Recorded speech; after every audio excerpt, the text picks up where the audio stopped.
Let's talk about locking a single cell in Google Sheets. Imagine you're tracking your 2025 sales month by month.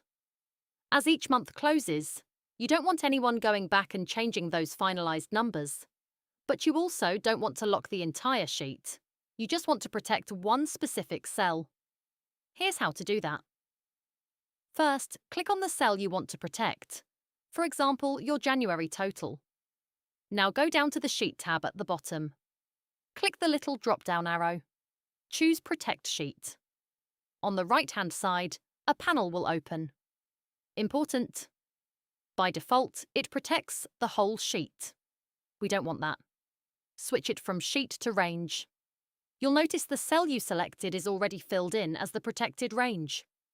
That's because you selected it first, which makes this much easier. You can give it a name or description if you'd like. Something like January sales. Next, click Set Permissions. You'll have two options. Show a warning when someone tries to edit, or restrict who can edit entirely. If you just want to slow someone down, choose the warning. But if that month is closed and finalized, choose Restrict and select who is allowed to edit. For example, only you. Click Done. Now that cell is locked. If someone else tries to change it, they won't be able to. Later, if you want to manage your protected cells, maybe add February or adjust permissions, go to Data, Protect Sheets and Ranges.